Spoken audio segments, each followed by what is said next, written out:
2019. It has been Australia's hottest and driest year on record. Today, Queensland faces the worst bushfire threat in recorded history.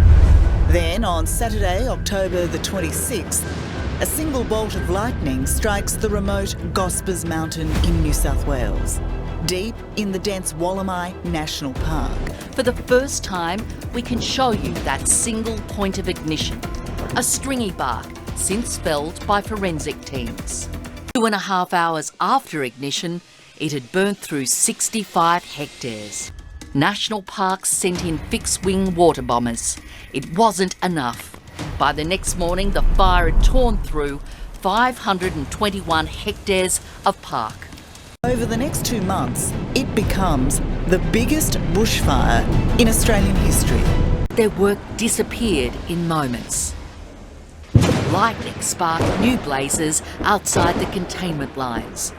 What happened was we had lightning strikes go through Gippsland, started a number of fires. 3 of those were significant, and understand we put out as many as we possibly could. Take a look behind me at just all of the residents out on the street. They're watching on anxiously, hoping that none of these embers jump the road. And then 2 minutes later. A mighty inferno. We've been here for 50 years and this is the worst I've seen it. And we're going to try and protect our house again. Wet towel, bucket, whatever you can get your hands on? Yeah. Just little spot fires, you know, because they could turn into big ones. Just hang on and try and prepare the best you can. The fire still came at us, even though we were very well prepared. There was over 200 firefighters here from various areas in Australia that were helping us to fight the fires. Their time-lapse vision not only catching train services arriving early afternoon, but a filthy brown tinge of smoke, ash and dust. Our Emerald Harbour unable to escape an almost outback, amber-coloured sepia stain. Sydney's air quality at times the absolute worst in the world. There's no such thing as a safe level of pollution. I buy 2 Ventolins this week, which is really bad. Feels like I smoke like 30 cigarettes a day, but I don't smoke at all. I don't think people are realising actually the long-term damage of some of this smoke as well. Right now, there are an unprecedented 17 fire fronts burning out of control at emergency level.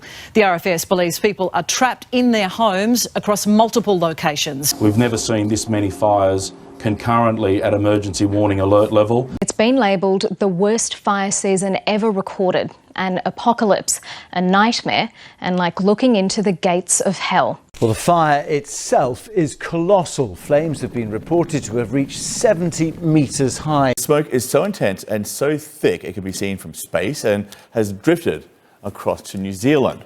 The heat wave, which has seen temperatures exceed 40 Celsius in every state. A warm front has pushed mercury levels above 40 across southeastern Australia, with fire warnings stretching from West to South Australia and into Tasmania. Now, these fires, they are so bad, they're creating their own extreme weather systems.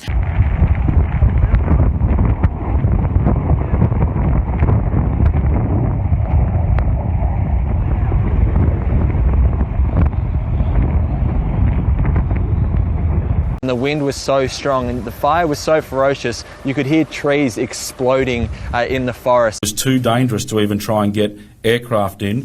What we saw on New Year's Eve was fire behaviour exceeding worst case scenario. The New South Wales Fire Service has issued a very blunt warning. Due to the scale of the fires and the dangerous conditions, if you need help today, you may not get it.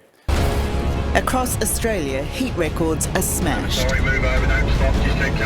At 48.9 degrees, Western Sydney is the hottest place on the planet. If the fire jumped the Hawkesbury River near Wiseman's Ferry, only a stretch of tinder-dry bush would separate it from homes in Sydney's leafy northern suburbs. At the speed the fire was travelling, it would take just a day. The helicopter just gave up and he started blasting his siren. Every house he went over and blasted his siren. In other words, just get out. You know, pretty fair advice, I think. Mate, you need to get out. Don't go back in. Evacuate! Evacuate!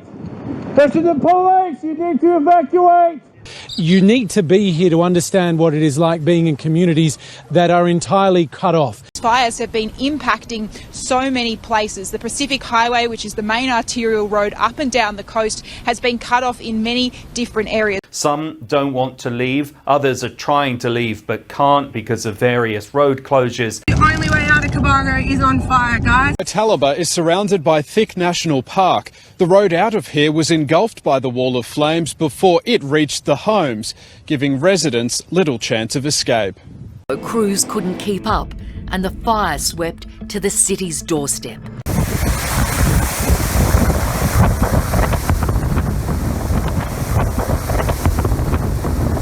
Rows of caravans lined as close to the ocean as possible. It obviously puts things in perspective, doesn't matter about us, I just hope everyone's okay. As they did in Victoria's Malakuta, the distressed people of Conjola fled the oncoming fire to the water's edge. This was not a pretty place to be. Others have literally had to drive their cars into the water of lakes, and other people have gone into the water at the beach to escape the flames. With fire coming at them from the north, the south and west, there was only one direction for residents and holidaymakers to head. Along the south coast, hundreds fled to the water any way they could. Kangaroos were jumping in through the water, steam coming off them. It was horrific what we saw. With temperatures quickly reaching beyond the 40 mark.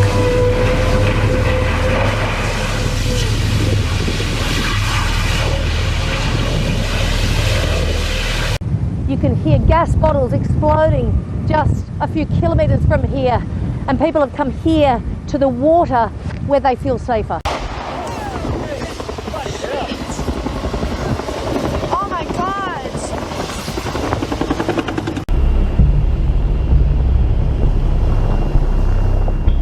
I remember just being physically pushed by the winds. That was the scariest moment for me. I remember I was trying to stay calm because there were kids screaming.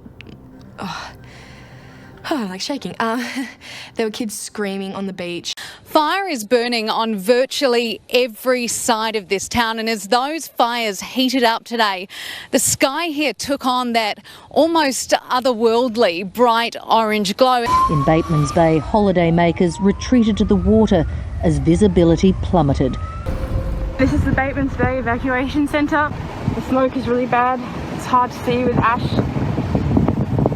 The wind changed a couple of minutes ago and this happened. It's apocalyptic. This is in the middle of the day. That behind me is Malakuta. Residents were told to get in the water when they heard warning sirens. Some decided not to wait. On the far south coast, where we have approximately 6,000 to 7,000 people sheltering at Bermagui alone, over 4,500 people there. Up to 100,000 people may have to be evacuated in Victoria in what could be Australia's biggest peacetime exodus. It's just hell. It's just hell. Everyone and everything just trying to stay alive. It's Australia's animals who are some of the hardest hit. I've never seen anything like it. I haven't either. We've seen plenty of them. Oh, look at you. Has anyone got any more? He's so thirsty. We're all of the fires have been when we get the chance to get back in and look. I mean, we're just helpless at the moment. We're just watching these massive fires. There's 2 mega fires. We're losing hundreds and hundreds of koalas to these fires. So we have to manage around the fire itself, and that will take consultation with Rural Fire Service, National Parks.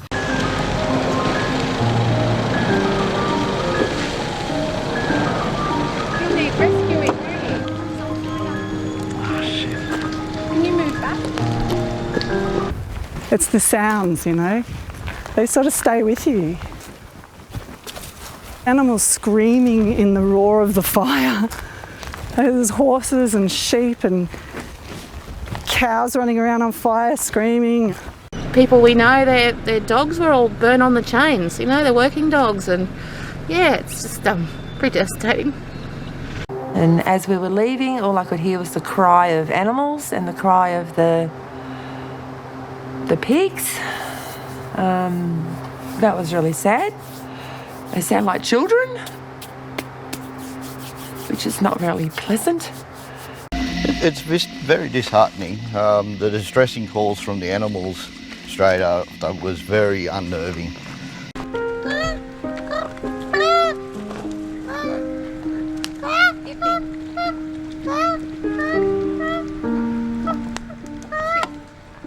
Do you want to put them in the blanket and bring them out of the hot stuff?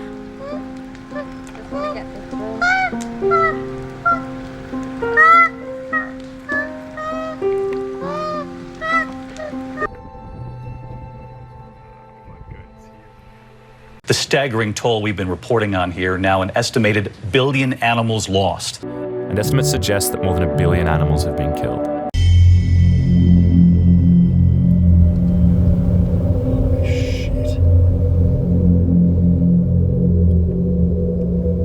Yeah, spot fires galore down here. We're talking about 60, 70 metre flame heights. 60, 70 metre flame height. Yeah, copy that. I'll pass it through. Yeah, we've got basically quite a look after this property, so I don't know if we can. The flame heights were jumping to the 60, 70 metre mark, well in excess of the crown of the trees. The smoke, the noise. You'd be getting burnt on the front of your face and backs of my ears at the same time. Nowhere to go. The Channel 7 cameraman trapped inside a home at Wallaby Point as the flames close in. Lachlan Thorburn decided to run before he was surrounded. The wind picked right up. You could hear it. It was like a jet. 3 minutes of sheer terror until the front passed.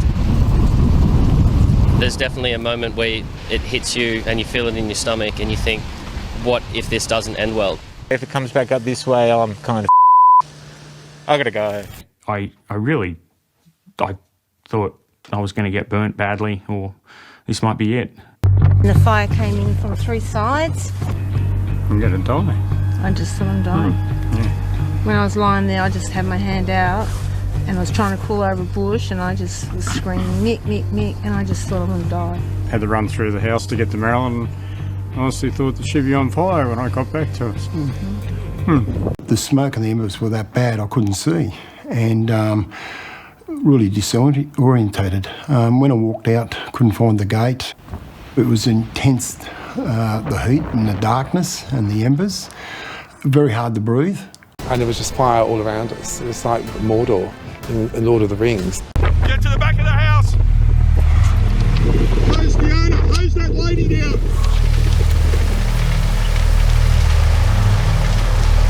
Scared witless. You couldn't describe how quick it was. They talk about firestorms. I think it had to be one of them. People say the word firestorm. I now know what they're talking about because it hit hard and there was a wall of fire in front of me, and it was just up and over my head and over the top and started burning properties behind me.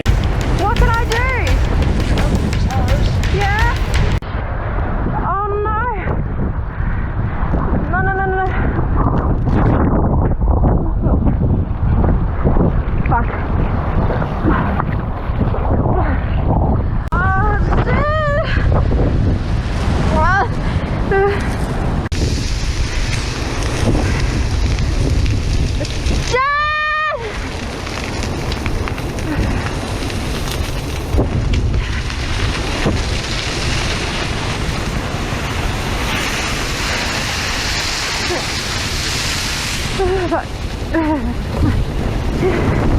I stayed and fought, yeah, but I'd say to anybody, don't stay, just go. No, don't stay, just go. Just get out and go. All you do is put your life at risk. There's no need to, just go. Just get out and go. When you see that fire and you're not meant to be there, just go. Yeah, well, we tried.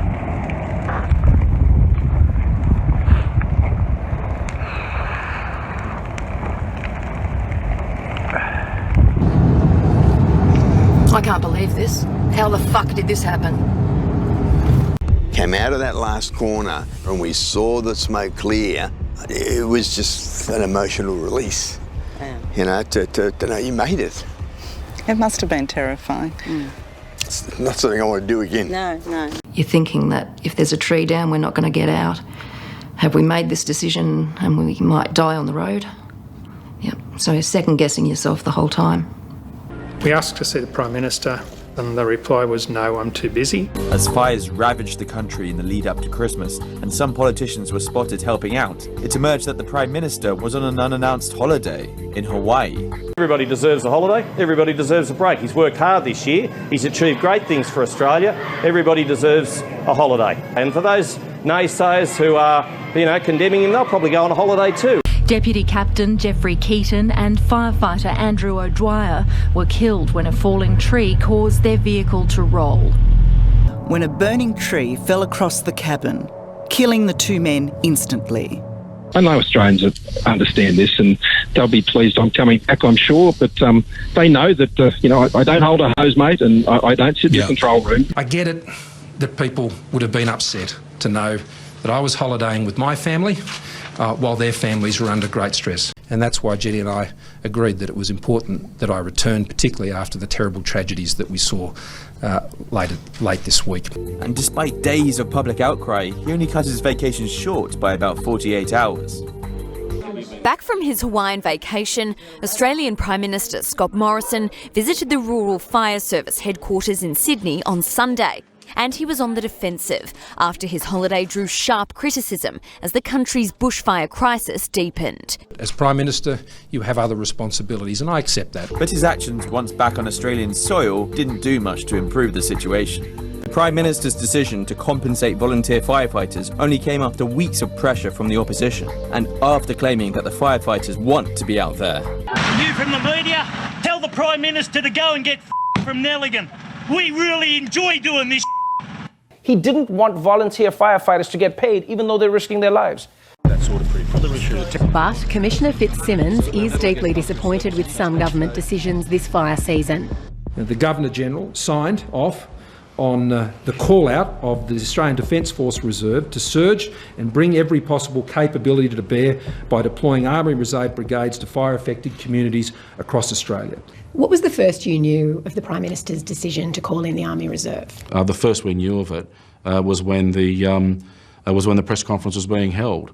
A promotional video complete with upbeat music and for a short while a link for donations to his own party.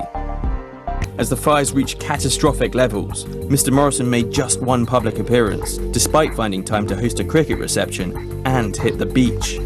Comforted by the fact that Australians would like me to be here, just simply so I can be here alongside them as they're going through this terrible time. Minister Scott Morrison came to see the devastation. Hello. How are you? I'm only shaking your hand if you give more funding to our RFS. So many people here have lost their homes. We need some beds. We don't have enough beds. We need more help. To see somebody just come to one of the most devastated areas, bring nothing with them at the time as well. And the very first moment I saw him, he was turning his back on a friend of mine who, was pregnant, has a small child, lost everything. And so that's when I snapped. How come we only had 4 trucks to defend our town? Because our town doesn't have a lot of money, but we have hearts of gold, Mr. Prime Minister. It's really rude, mate. It really is. No, you're an idiot, mate. You really are. We haven't getting any votes down here, buddy. Who votes Liberal around here? Nobody. No Liberal votes. You're out, son. You are out. You're see you, mate. Bye. Go, piss off. Bloody dickhead. Bloody dickhead. It was never, it was never my intention to, just stage a personal protest or get on television or anything like that. It was, just a frustration for people's needs not being met or listened to. It broke my heart because I would have happily sat down and had a cup of tea with him if he just had have asked, am I okay? There are people in the community that feel let down, that they feel that you haven't done enough, provided enough leadership. Do you understand that emotion? Look, my role is to ensure that we get the resources to where they need it needs to get to work with the states and territories. Morrison has been heavily criticised for insisting that the responsibility belonged to state rather than federal government. We see Scott Morrison, who's been absent, who's been out of the country, saying this is a state issue. And then when he returns, in that video, we saw a woman sort of shrink from his handshake because she didn't want to. She was forced into it. And then when she asked him for help, he literally turned his back on her. This is about not listening. I remember watching Kevin Rudd going into those communities in the aftermath. And look, give or take Kevin's politics for you personally, he was a shoulder to cry on for those people. Kevin and I went out to Whittlesea, and a lot of people had come down the mountain and were still in a terrible state of shock. I remember one man standing there really not knowing what had happened to him. Everything we've worked for is gone. No, mate. There you go. And then for the next, I can't remember how many days, we would go in and out to different parts of the bushfire-affected communities. So I saw it day after day.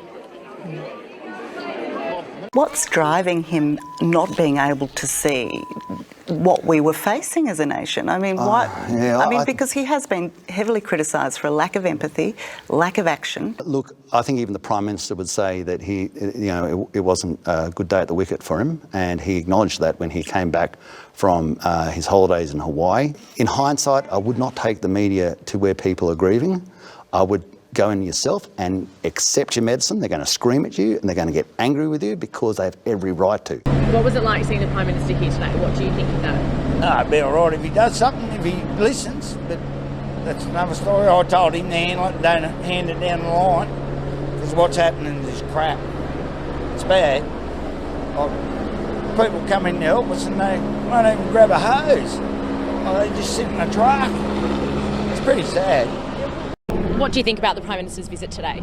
Look, it's good, but we need some action out of it. Like, we're running around in private vehicles with using our private diesel, chainsaws, fuel to put these fires out because there's not enough units on the ground. There's been no support. There's only been photo shoots and token gestures. They've seen it and just haven't responded because I keep saying that it was the scale of this is huge, and the response to that has got to be huge as well, and I just don't think it has been. But also the fact that we're depending on volunteer firefighters to fight fires of this scale, I think we really need to resource, for example, retained employees within the Rural Fire Service. But in the future, is it fair to ask these volunteers, to ask men and women to go and fight these fires? Despite the risks, they're all volunteers. They earn no salary, yet some pay the ultimate price. Today, the funeral of Andrew O'Dwyer took place, one of 2 Rural Fire Service members killed just before Christmas. His daughter, too young to understand the significance of the casket above her or of her father's medals. But Australia understands all too well the debt of gratitude owed to men and women who've sacrificed so much. Andrew wasn't even on the roster, but called in to join the strike team. Your dad was a selfless man. He was a special man. Wow, look at these ones. And he only left us because he was a hit brother. My husband's gone. I miss him a lot. That's hard. But yeah, sorry. That moment when he was pinning a service medal on another firefighter's son, Harvey, during his dad's funeral. This man suffering from a suspected heart attack. A firefighter treated for an injured arm. They're just throwing their life on the line, really, just trying to do what they can for their community. Firefighters from both states are mourning the loss of New South Wales RFS volunteer Samuel McPaul, who died when a horrific fire tornado flipped his truck on its roof near the border. 2 more people have lost their lives this bushfire season, this time on South Australia's Kangaroo Island. They've been identified as Dick Lang, an acclaimed pilot, and his son Clayton. They were found in a burned-out vehicle on the island's western part. Vivian Chaplin, a 69-year-old grandmother who was killed while trying to defend her home at Waitalaba. The second victim is an elderly man. It's believed he was trying to escape, but crews found his body in a burnt-out car earlier today. I didn't know what to feel. I sort of looked where they were, and they were gone. They were gone. It was terrible. Like, they were only 40 metres from the house. Something like a fireball must have just dropped on them, and yeah, it was tough. It was tough. And if Australians needed any further proof we're fighting a war, it came on the tragic afternoon of January 23rd. Initial reports are that there was a large fireball associated with the impact of the plane. It had already been another hell day for firefighters in New South Wales' snowy mountains. Now 3 more of their own were dead. Unable to say how many residents are unaccounted for, with unconfirmed reports suggesting between 3 and 11 people could be missing. Crews on motorbikes spent the day with the grim task of searching for the possibility of more victims. I'm so sorry about the loss of Robert and Patrick Salway. What impact has that had on the community here?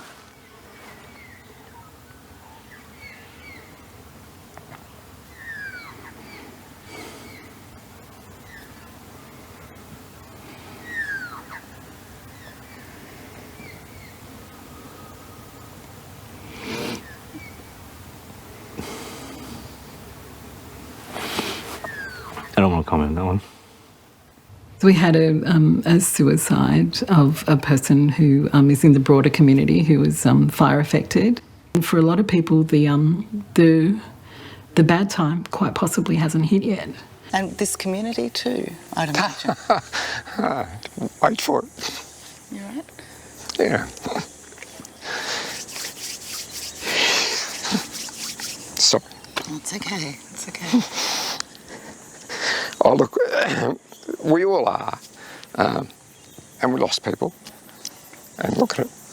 No matter where the fires are, it's impacting on economics, it's impacting on livelihoods, it's impacting on safety, it's causing trauma.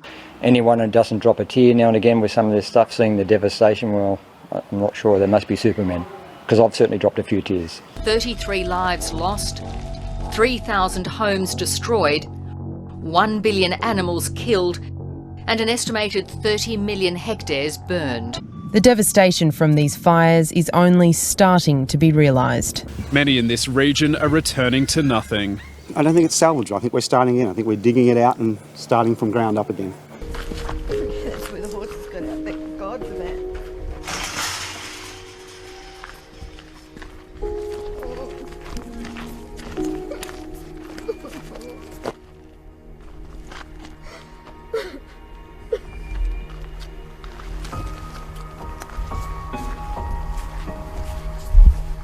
All of my possessions have been totally incinerated.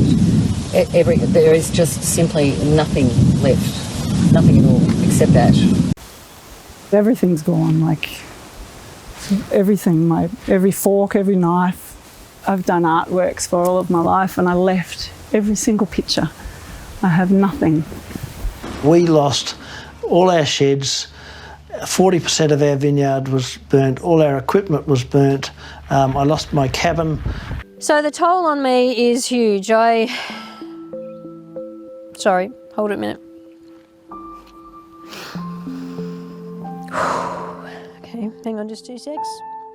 We've got people who've lost their sense of purpose because they maybe have lost their business, lost their house, or just lost everything.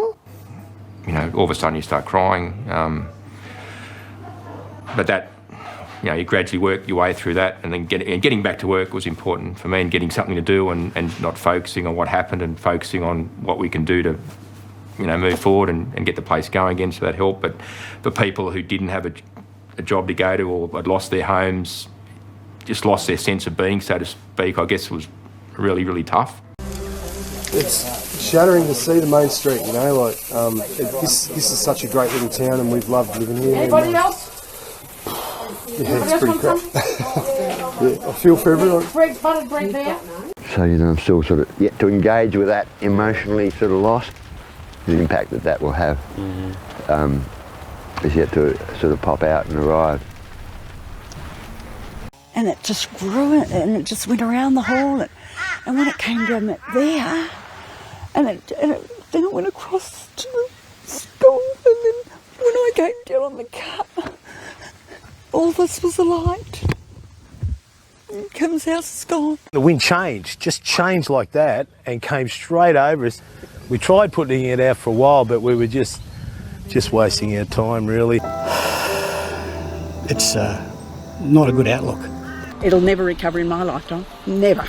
Be lucky to recover in my grandkids' lifetime. Sorry. It wasn't until afterwards I thought, the bloody sheep, and I thought they'd all be dead, but I jumped up the same day. I went up there, and believe it or not, out of 30 odd, there was only 6 killed outright. Because they were in full wool, it insulated them, but it had burnt feet off some, burnt noses off, burnt ears off. So I was just straight back, grabbed the rifle, and all you can do is just go around and just shoot them. So they're all buried up the paddock at the moment. How did that feel, having to do something like that? I've got to admit, I've probably become a bit hardened. It's the sort of thing that catches up with you after. I've got to admit, I've never cried so much in my life. I've never been hugged so much in my life by people I don't even know, if that makes sense. Yeah, I don't know, it's a bit numb. It's just numb. You get real hugs when you go through this. People hug you really tightly and you can feel it. And it's because it doesn't matter what you leave behind, it's the person there. And we've felt that with the community and with family, friends, people it's unexplainable the feeling you get when someone hugs you now after being through this. I mean, my heart's totally broken. But you just got to go on. Simple as that, eh? Yeah, no, that was pretty hard to deal with. But, you know, you've just got to move on, haven't you? Like, what do you do? I try not to think about it too much. You just sort of just keep working and keep going and just keep busy. Yeah. He'll put on a really good front, say, oh yeah, everything's fine, you know, normal manly thing, but when your manhood's taken from you where you can't, you're stuck. And what are you supposed to do? And I can't help him. That's what hurts me more. Everybody's lost something. I think we've lost our innocence as well. I think we've lost our, oh, she'll be okay, mate, because it's not, and it won't ever be. These are people who've worked for everything that they have had and haven't had to ask for help before. They're very independent, resilient people and, you know, hard-working Australians. But we find now that they're actually coming through and saying, actually, I'm not okay and I do need a bit of help. So, and we try to do that in a way that, you know, preserves a person's dignity. Because, you know, that's a person's pride and their dignity should be something they should always be able to retain. Yeah, but I've literally asked for some things. That was hard, but not terribly hard, you know. I could combine it with a certain necessity. But the community has come together and really wanting to help, and it's just awesome to see that. Yeah, so I just want to say a big thank you. We have a community spirit here on Kangaroo Island that is not burnable. Don't forget about us. We're still struggling.